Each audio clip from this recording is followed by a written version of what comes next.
it, do it. Makes us harder, better, faster, stronger. That don't kill me, can only make me stronger. I need you to hurry up now, 'cause I can't It's wait training much day. longer. Running, tossing, grinding, pushing.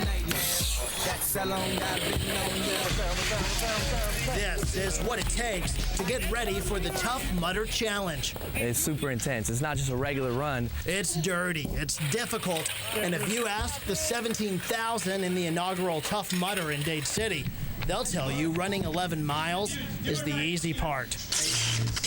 The electrical shock was the worst obstacle for me by far. You heard that right. A shocking obstacle, one of many on this course. You just run through live wires, and it's just that feeling of being electrocuted. You don't really think it's not a good feeling at all. Why would someone do that? I have no idea. It was a lot of, I tend to challenge myself. I like to do big things. For me, it was a big challenge. I'm like, if normal people aren't supposed to be able to do this, then I want to do it. It's not normal by anyone's standards, but this team is training to go back for even more challenges. It's almost impossible. The Tough Mudder is all about obstacles, and if you think the tire flip looks difficult, well, wait till you hear what's on the actual obstacle course.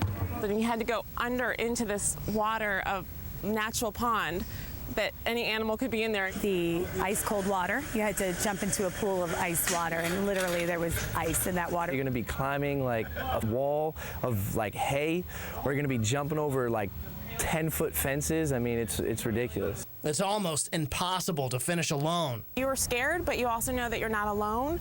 And so many strangers were helping too. The sense of teamwork with people you didn't even know was the best part of it. At practice, the team carries the load together, which is sort of what the race is all about. Push.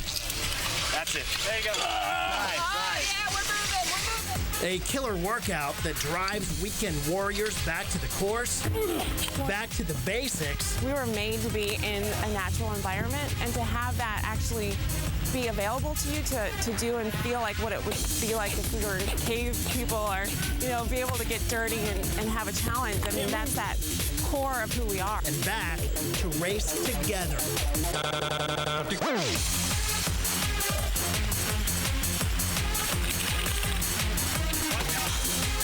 The best part of it was just getting out there as a team, and everybody helped each other out. It was one of the most amazing experiences of my life. Randy Orton and CM Punk must resolve their issues tonight. That's just what a WWE pay-per-view event is all about, resolving issues. In this case, 2 guys, 1 ring, the last one standing wins.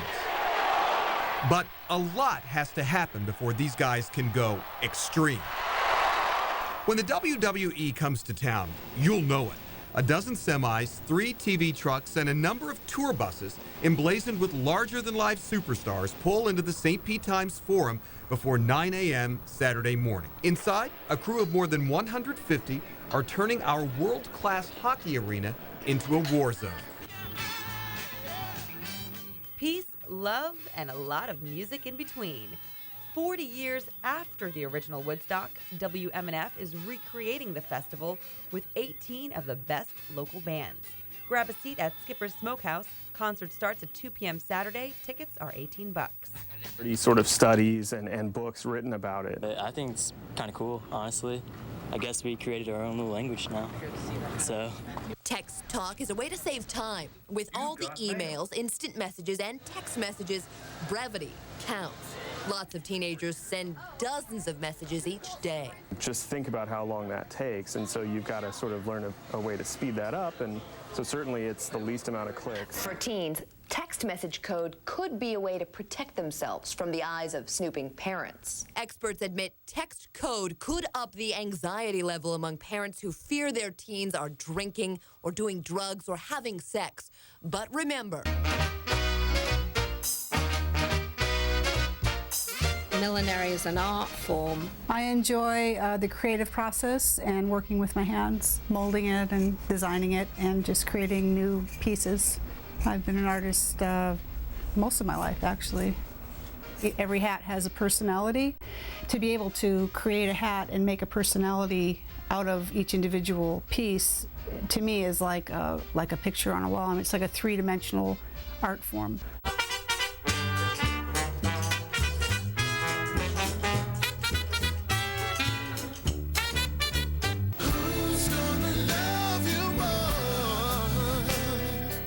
One of the biggest changes you'll notice right away about Big Mike is that he's not all that big anymore. I've lost 90 pounds since last November. He's also gained a lot from the Idol experience. Well, you know, my wife doesn't have to work anymore, which is pretty cool. And, you know, we've got these great babies, and I'm able to make music full-time for a living. Michael Lynch welcomed his son Kingston earlier this year, and this time he was there for the birth. The whole baby's out? Oh, man. While taping the season of Idol, Lynch missed the birth of his daughter, Layla. The fact that I missed her birth doing it's just, you know, it's one of those things that's always going to be on my heart. And so I had to get it out in music and in song. And so I wrote a song for her called Baby Blue that's on the record. Now I have you. The song is part of the self-titled album that Lynch released last August. I have you.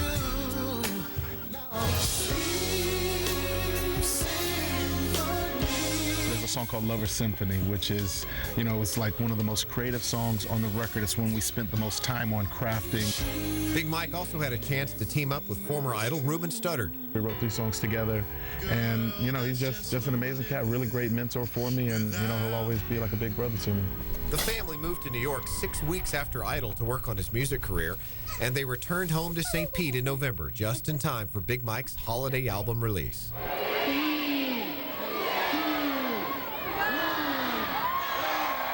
Big Mike performed live at the Tampa tree lighting at Curtis Dixon Park, letting everyone know that his album explores a different reason for the season.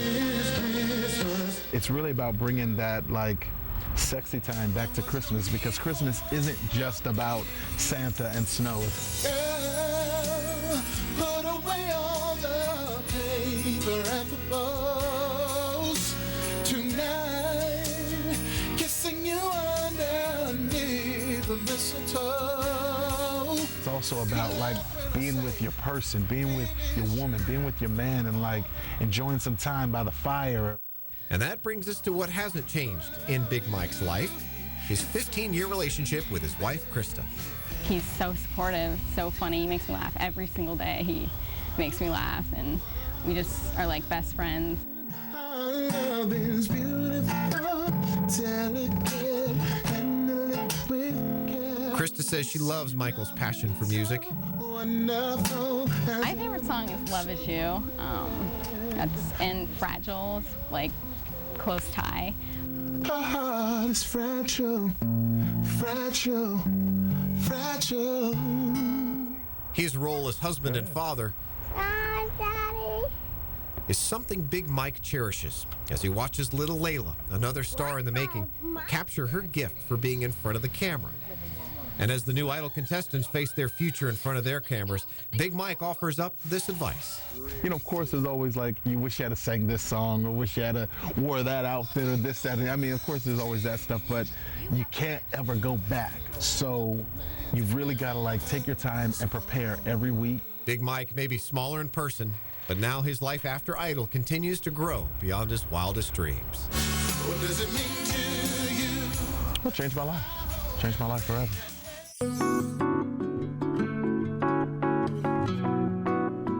Revo style.